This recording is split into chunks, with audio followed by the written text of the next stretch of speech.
welcome to another exciting episode of What's Cooking. My name is Mona Ahmed. I'm the founder, owner, and chief everything officer of Mona's Creations, where we make restaurant-inspired frozen skillet meals. We've basically done all the prep, and these are meals for two, and we use premium halal and clean label ingredients. And you can learn more from our website if interested. So welcome everybody. Assalamu alaikum. May peace and blessings be upon all of you. I'm so excited to be back with all of you today. And today I thought it'd be nice if we made something sweet. You know, in our culture, we say something called muh mita. Muh means mouth, mita means sweet. So there are many times that we want to have something that sweetens our mouth. And today I was going to make Sooji ka halwa. Sooji is the word, you can say English word for semolina. And halwa is actually a type of dessert. And if you think about it, halwa, you've probably seen the word halwa before, and it's mostly dry and compacted, kind of like a bit of a pudding, but it has nuts and fruits and sugar and delicious. So today I thought we'd make that. We actually make many different types of halwa, but Sooji ka halwa is one of our staples. We really enjoy it in good times and normal times, and so we really do have fun making it. And what's nice is in our culture we have lots of types of desserts, but some are a little easier to make, like you'll see today with the Sooji ka halwa, and then we have other desserts that get a little more complicated. But today I think we're going to have lots of fun. So let's get started.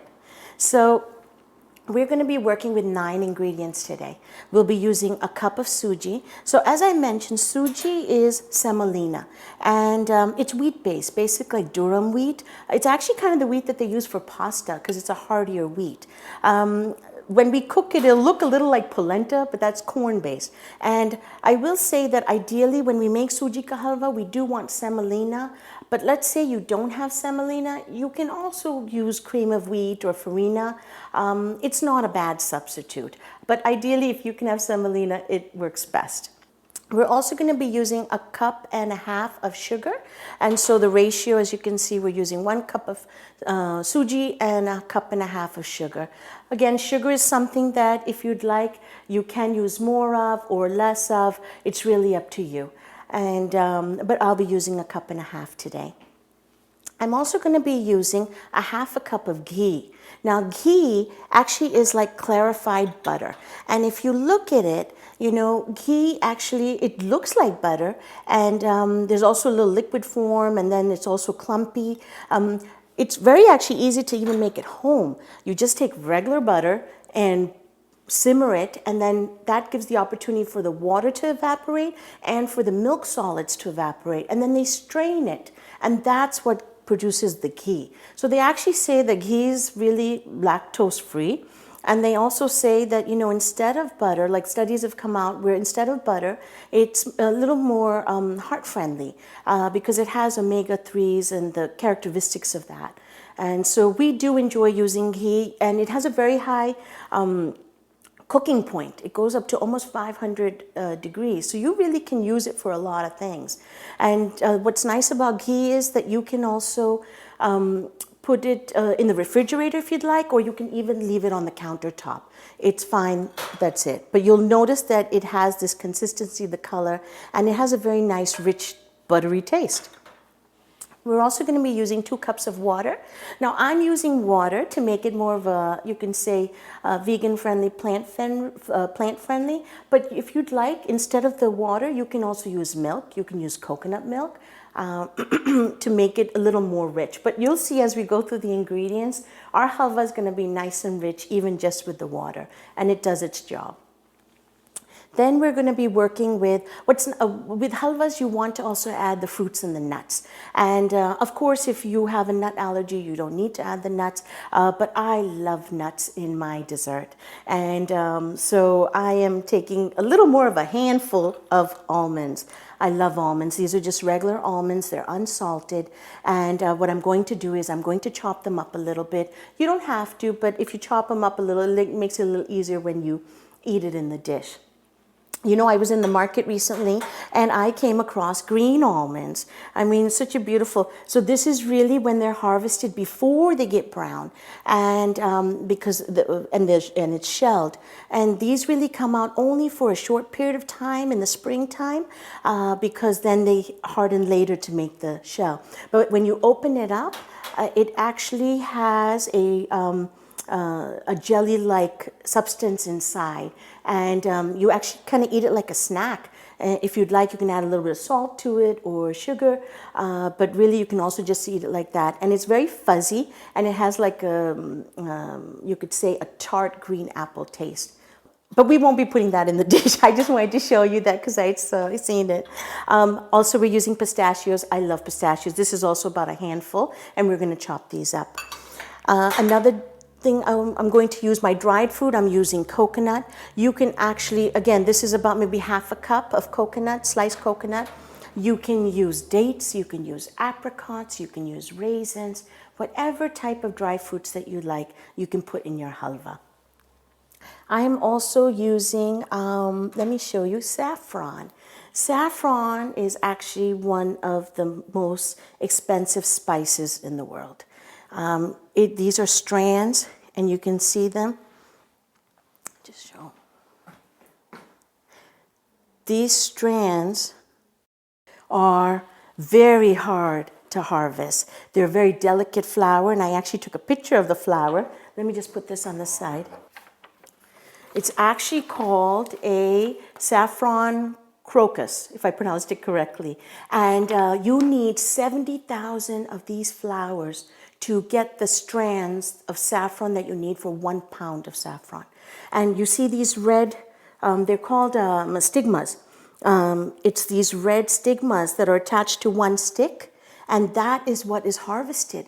So the farmers who harvest saffron, they actually pull each flower out and then carefully depetal it to take out the 3 threads. And so you can imagine 70,000 flowers to make 1 pound of saffron. You know, this is 1 gram of saffron. That's how it's sold. And if you were to buy a pound of saffron, it could cost up to $5,000. But saffron has a very distinct smell and taste. We use it for color. It gives a yellow orangey color. It has a bittersweet taste and a very earthy. You'll even see it in many, like it's primarily grown in Iran and like Kashmir, but it's also grown in Spain and the Netherlands. So you see saffron in a number of places, and there are a number of uses of it too, but mostly because it's such a delicate and beautiful, very fragranced spice. You don't need that much. You really, a little goes a long way. So I know I have a lot in my mortar pestle, but really I'm only going to use a few strands of it. Then we have cardamom. I love cardamom. Oh, cardamom has such a beautiful smell and aroma. It is the pod itself. Now this is green. This is green cardamom. We also call this choti ilachi. Choti means small, and ilachi means cardamom in our language. And it's really, the shell is very digestive, but it gives you like a minty, lemony taste to it. And so what we're going to do is we're going to also grind this with the nuts, because then that'll open up the pod. And you'll see that's what we use. And but you can put the entire thing actually in the dish, and a person can actually eat the whole thing. So those are our ingredients that we'll be working with today. And I think the first thing we'll also do is we'll grind our nuts and our cardamom. Basically, I'm going to take my almonds and I'm going to put them in here. And I'm going to take my pistachio. So again, I used a handful. Some people say 2 tablespoons. You put as much nuts, like, you know, if you really like nuts, then please don't hesitate to put nuts. We're not going to chop up the coconut any further. I think it's sliced, it's fine. It should be good for the halwa. And I'm also going to put about, you can say 6 to 8 cardamoms. Oh, you can smell it from here. It smells so good. And let's see how much we can chop. So it's going to be a little noisy. You can also use a mortar pestle to, you know, crack open these nuts and stuff. But if you have a bigger one, I think it's beneficial. In a smaller one, it can get a little messy. Ooh. Now that's it. And this is perfect. We don't want it to be too powdery.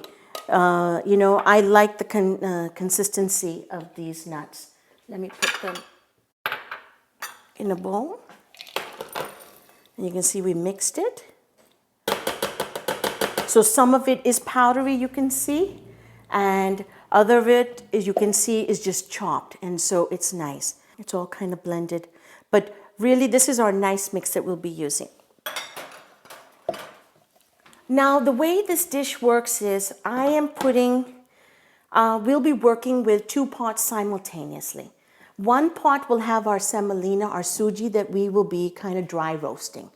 And on my other pot, I'm actually going to be making like a syrup.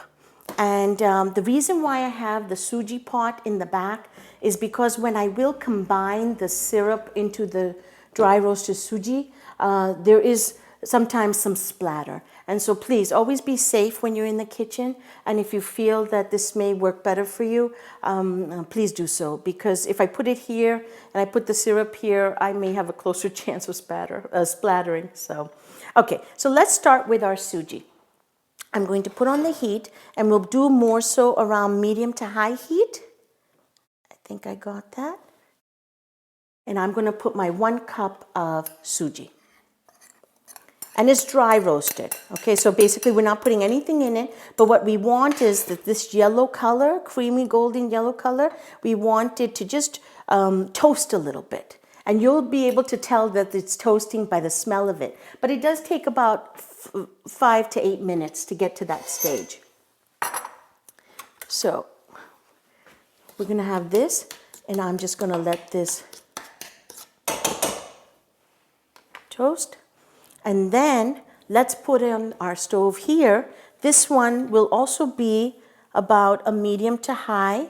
Now the thing with this stove is we really don't want a syrup, like a very sticky syrup. We really just want the sugar to dissolve. But before we do that, we're actually going to put our ghee in first. So let's take our ghee. Again, I had a 1/2 cup.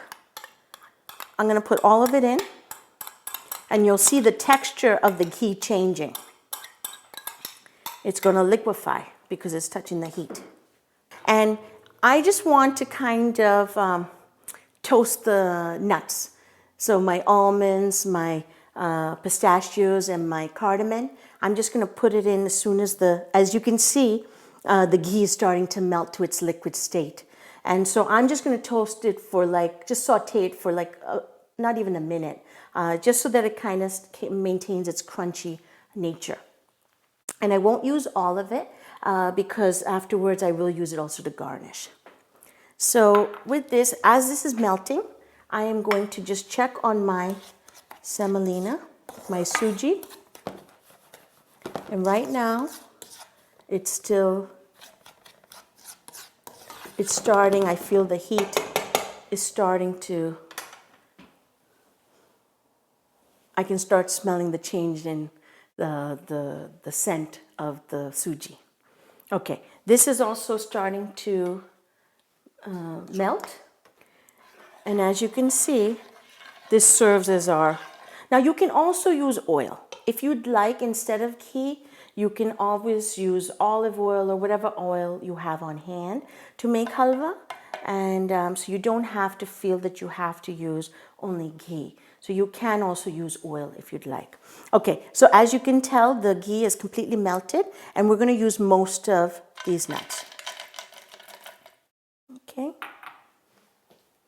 And we're just going to really just saute it for a few seconds.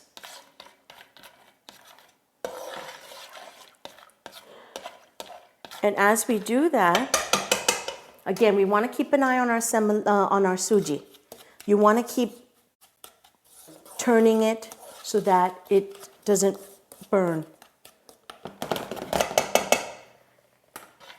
I can start to hear the sizzling a little bit of the ghee, but I can smell it. I can smell the ghee, very buttery. It's kind of like, like melted butter. It is. similar to that. And then I see all the pretty nuts. I'll even put my coconut in here. I used about a half a cup of sliced coconut. And so I think this is fine. It's good. You hear it? You hear the sounds? Okay, now let's put our water. Just be careful when you do. And we'll put so that was 2 cups water, and now we're using 1.5 cups of sugar.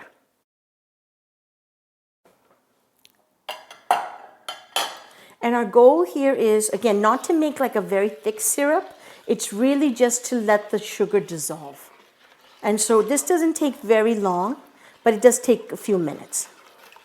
And I'm just mixing it. Now at this time, I'm also going to put my saffron.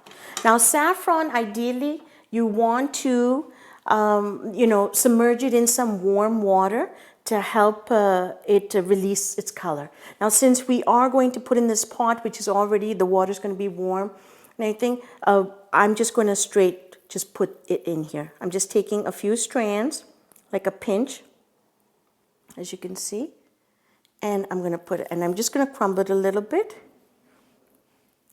And soon we'll see some yellow color come out. You're going to start smelling the saffron. You know, saffron and cardamom have very distinct aromas. Oh, you can see our semolina, our Sooji is getting brown at the bottom. So both saffron and cardamom have very distinct flavors and scents that you can always tell when they are in the dish and when they're not in the dish. And we tend to love using both of them. My mother used to always use saffron in our food, in both savory dishes as well as sweet dishes. The same thing with cardamom. We would have them in sweet dishes and savory dishes. And so those two were actually something that they were like staples for us. We love halwas. You know, we make all types of halwas. We make gajar ka halwa, which is a carrot halwa. We make lauki ka halwa, which is a green squash halwa. We make chane dal ka halwa, which is made out of lentils. We make besan ka halwa, which is, if you remember my pakora episode, the besan that we use, we make a halwa out of that. There are so many different types of halwa that we love. You can make pumpkin halwa. There's so many types. And again, based on your needs, based on the time, like I have to make gajar ka halwa does take longer to make. In that one, you wouldn't use semolina. Your base would be the carrots. And so it definitely takes longer to make, but it's definitely worth all the effort too. Okay, so we're starting to see that the sugar is dissolving. And this is our base.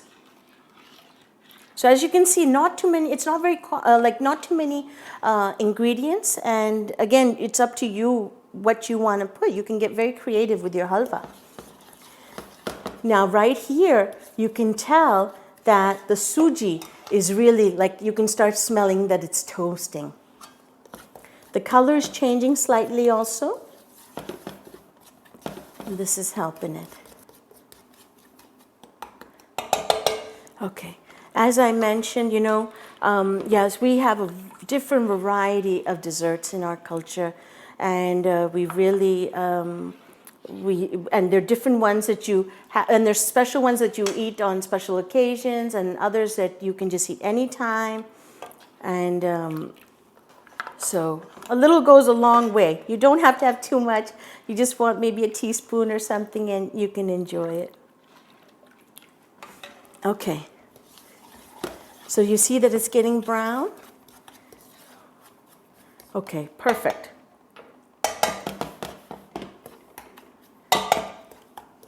We're just going to let it brown just a tad bit more. And then, meanwhile, here you can see all the sugar has dissolved. We don't have any more sugar. And I feel the heat.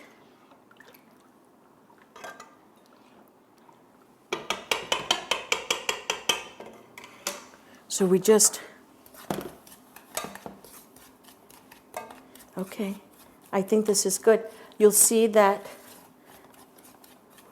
when actually the syrup combines, it makes a splash. Okay. All right, we're good.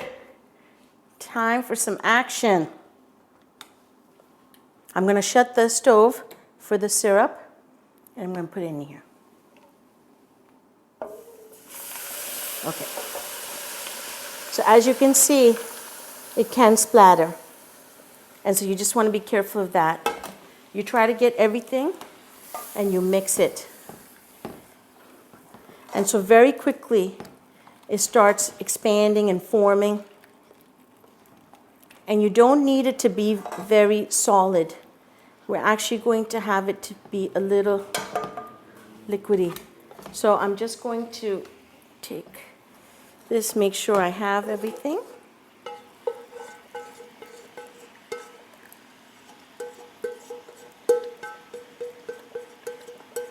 I'm going to lower the heat just a little bit.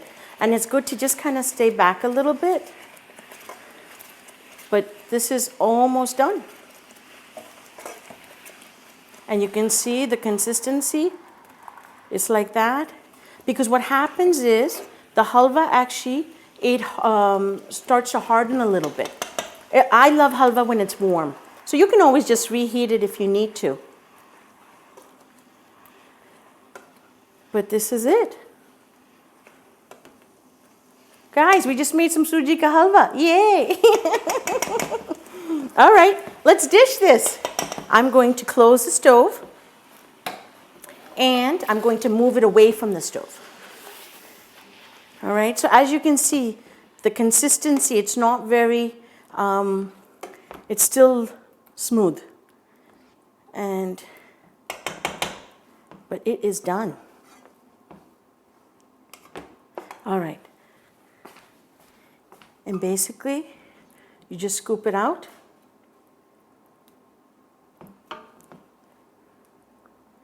And I'm going to garnish it more with some nuts.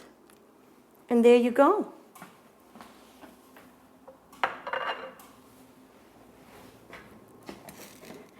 So I hope you all enjoyed the show today. You know, I really enjoy making halwa. It's something that we really, make a lot actually. And as you can see, I mean, my suggestion would be really just try to have all your ingredients prepared, because as you can see, it happens very quickly, right? And so as soon as if all your ingredients are prepared, and you can assemble it quickly, it cooks quickly, and then you have a delicious halwa waiting for you. So may you have many halwas in your life, and thank you again for joining me today. Until next time, take care.